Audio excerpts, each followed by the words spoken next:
വലിയ പ്രശ്നം കഴിഞ്ഞു. അപ്പൊ അതിൽ ഇവർക്ക് വീട്ടിൽ കണ്ടിട്ട് വേണമെന്ന് പറഞ്ഞു രണ്ടു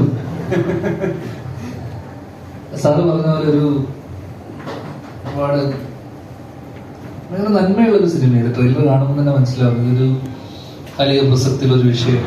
എനിക്ക് ഈ കഥ പറഞ്ഞപ്പോൾ തന്നെ എനിക്കൊരു ഭയങ്കര റിലേറ്റ് ചെയ്യാൻ പറ്റും. കാരണം ഞാൻ താമസിക്കുന്ന സ്ഥലം അല്ലെങ്കിൽ അവിടുന്ന് മാറിയൊരു 10 കിലോമീറ്റർ അപ്പുറമാണ് ഇതിന്റെ ഷൂട്ടൊക്കെ നടന്നത്.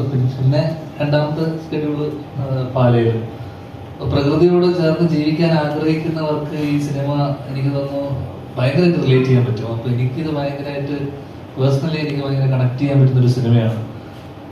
ഒരുപാട് നന്മയുള്ള ഒരു സ്ട്രോങ് മെസ്സേജ് പറയുന്ന ഒരു സിനിമയാണ്. ഒരു കുഞ്ഞു സിനിമയാണ്. ഇപ്പം ഇന്ന് തിയേറ്റർ എക്സ്പീരിയൻസ് അല്ലെങ്കിൽ വലിയ സിനിമ, മാസീവ് സിനിമകൾക്കിടയിൽ ഇത്തരം സിനിമകളും ഓടണം.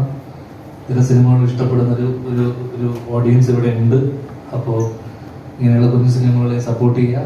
അതിനു വേണ്ടിയിട്ടാണ് ഇങ്ങനെ ഒരു ലോഞ്ചും പരിപാടിയൊക്കെ നമ്മൾ വയ്ക്കുന്നത്. അപ്പോൾ തീർച്ചയായിട്ടും മാർച്ച് 27 എല്ലാവരും തിയേറ്ററിൽ വന്നിട്ട് കാണുക. ഇഷ്ടപ്പെടും. Thank you. അപ്പൊ ദേവയ്ക്ക് എന്താ പറയാനുള്ളത് നോക്കാം.